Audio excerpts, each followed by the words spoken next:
राजनांदगांव जिला में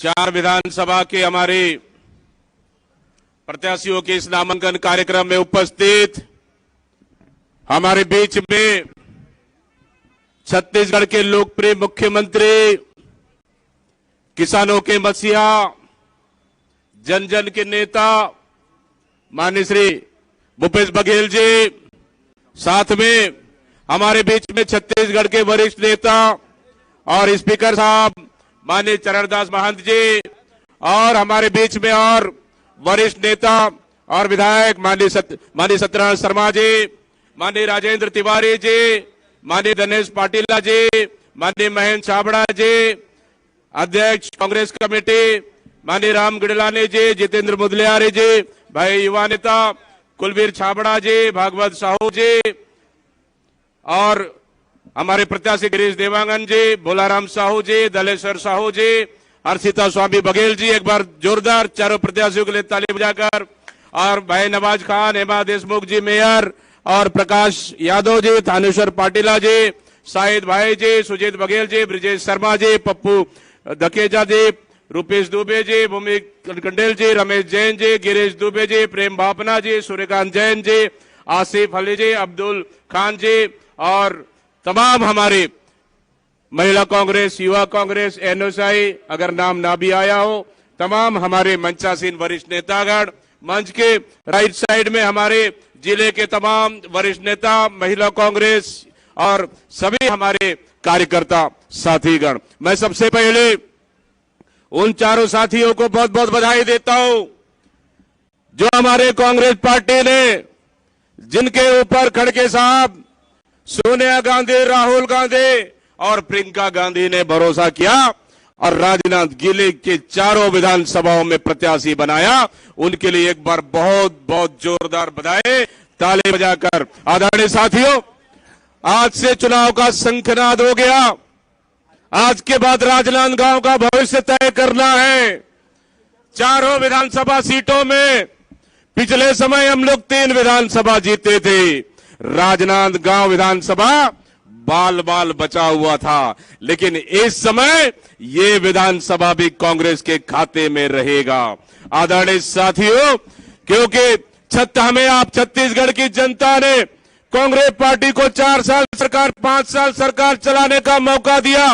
माननीय मुख्यमंत्री भूपेश बघेल जी के नेतृत्व में सफल 5 साल का संचालन हुआ, लेकिन आने वाला समय में फिर छत्तीसगढ़ का भविष्य तय करना है। अगर छत्तीसगढ़ का भविष्य अगर तय होगा तो इसका भविष्य कोई सुरक्षित कर सकता है। अगर इसका छत्तीसगढ़ का कोई अगर सुरक्षित कर सकता है, कांग्रेस पार्टी की सरकार कर सकती है, माननीय मुख्यमंत्री भूपेश बघेल जी कर सकते हैं। आदरणीय साथियों, सबको जोश और उत्साह के साथ काम करना है, सबको गली गली जाकर काम करना है, सबको बूथों में जाकर काम करना है, सबको गांव में जाकर काम करना है। हम बूथ जीतेंगे तो गांव जीतेंगे, हम गांव जीतेंगे तो विधानसभा जीतेंगे, विधानसभा जीतेंगे छत्तीसगढ़ जीतेंगे, छत्तीसगढ़ जीतेंगे तो आपकी सरकार बनेगी, कांग्रेस पार्टी की सरकार बनेगी, कांग्रेस पार्टी की सरकार बनेगी।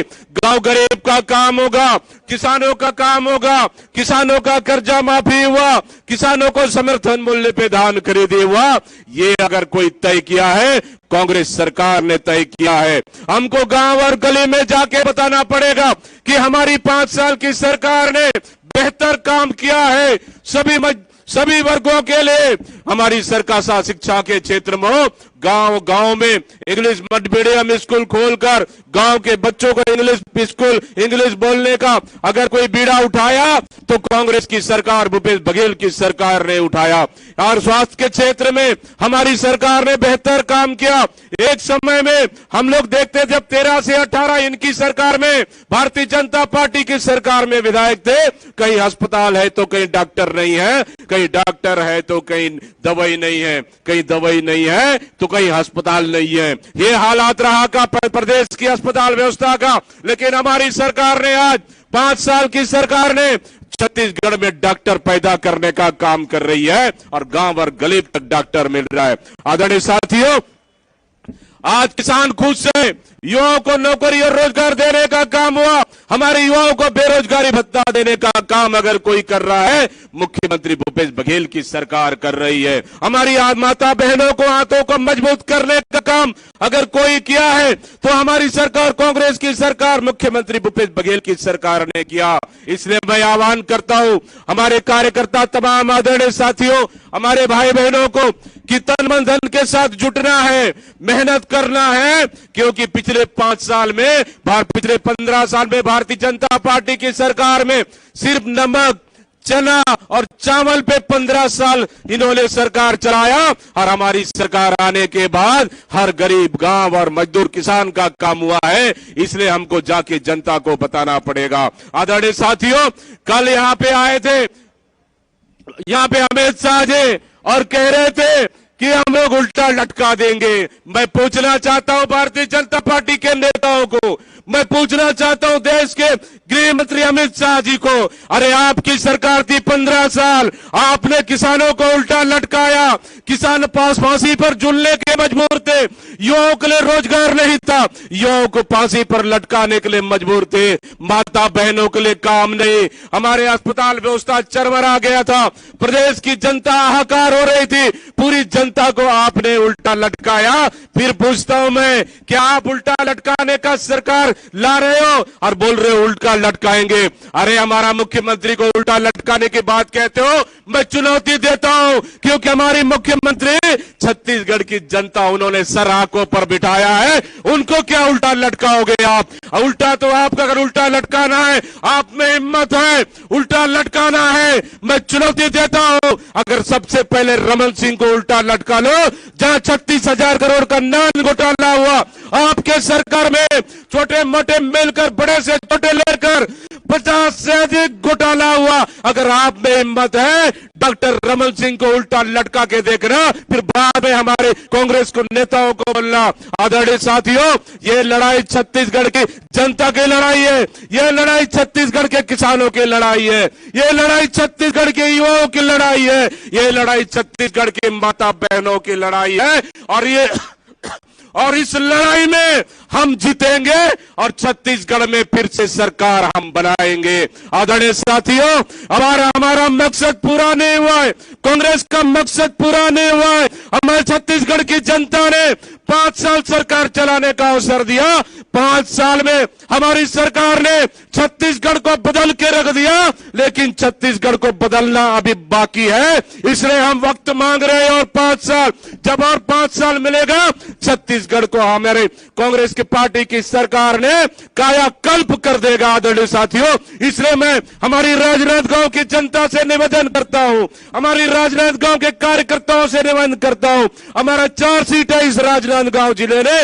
और वो चेहरा हमारा कांग्रेस का चेहरा है, पंजा चाप का चेहरा है। अगर कोई नाराजगी भी होगा, नाराजगी छोड़ दीजिए, क्योंकि हमारी लड़ाई आप और हम लोग लड़ लेंगे, आप और हम लोग झगड़ लेंगे, घर में बैठ कर झगड़ा करेंगे, घर में बैठ के बात करेंगे, लेकिन ये वक्त हमारे उन लोगों के साथ लड़ना है जो छत्तीसगढ़ को बर्बाद करना चाहते हैं। हमारी लड़ाई उन लोगों के साथ है जो छत्तीसगढ़ की अस्मिता को खत्म करना चाहते हैं। हमारी लड़ाई उन लोगों के साथ है जो छत्तीसगढ़ के किसानों को बर्बाद करना चाहते हैं। हमारी लड़ाई उन लोगों के साथ है जो छत्तीसगढ़ के युवाओं को बर्बाद करना चाहते हैं। आदरणीय साथियों, आप और हम मिलकर इस छत्तीसगढ़ को बचाना है और तो सिर्फ कांग्रेस को जिताना है। मैं बहुत बहुत बधाई देता हूं सभी कार्यकर्ताओं को, आज आप लोगों के उत्साह और आप लोग के जोश से हमारे इस राजनांदगांव जिले को चारों के चारों सीट जीतने में कोई माइकल लाल नहीं रोक सकता। यही जोश और उत्साह बनना चाहिए। 7 तारीख जब बटन दबेगा कांग्रेस की सरकार, आपका दिसंबर 2003 में फिर से दोबारा कांग्रेस की सरकार बनेगी और हमारा गांव और गरीब की सरकार बनेगी। आदरणीय साथियों, मैं बहुत बहुत धन्यवाद देता हूं हमारे मुख्यमंत्री भूपेश बघेल जी को, जिन्होंने बिना रुके, बिना थके, बिना सोचे जनता के कल्याण के लिए, छत्तीसगढ़ की जनता के लिए उन्होंने बीड़ा उठाया, एक एक वादा उन्होंने पूरा किया है। और आज अगर कोई हमारा कार्यकर्ता जाएगा जनता के पास, सीना ठोक कर जाएगा। आदरणीय साथियों, इसलिए मैं बहुत बहुत धन्यवाद देते हुए एक बार जोरदार नारों के साथ, जोश और उत्साह के साथ कि हमारी सराजनाथ गांव जिले को चारों के चारों विधानसभा जीतना है। जोरदार नारों के साथ मैं अपने बात को समाप्त करूंगा। आदरणीय साथियों, एक बार जोरदार कांग्रेस पार्टी जिंदाबाद, कांग्रेस पार्टी जिंदाबाद, मल्लिकार्जुन खड़गे जिंदाबाद, सोनिया गांधी जिंदाबाद, राहुल गांधी जिंदाबाद, प्रियंका गांधी जिंदाबाद, कुमारी शैलजा जिंदाबाद, भूपेश बघेल जिंदाबाद, चरणदास महतो जिंदाबाद, चारों प्रत्याशी जिंदाबाद और मैं तमाम कार्यकर्ता जिंदाबाद। आदरणीय साथियों, यही जोश और उत्साह बनना चाहिए हमारे 7 तारीख तक, क्योंकि हमको फिर से दोबारा छत्तीसगढ़ में सरकार बनाना है। इन्हीं शब्दों के साथ बहुत बहुत धन्यवाद देते हुए मैं अपने वाणी को विराम दे रहा हूं। जय भारत, जय छत्तीसगढ़, जय हिंद। बहुत बहुत धन्यवाद। बहुत बहुत धन्यवाद सम्मानित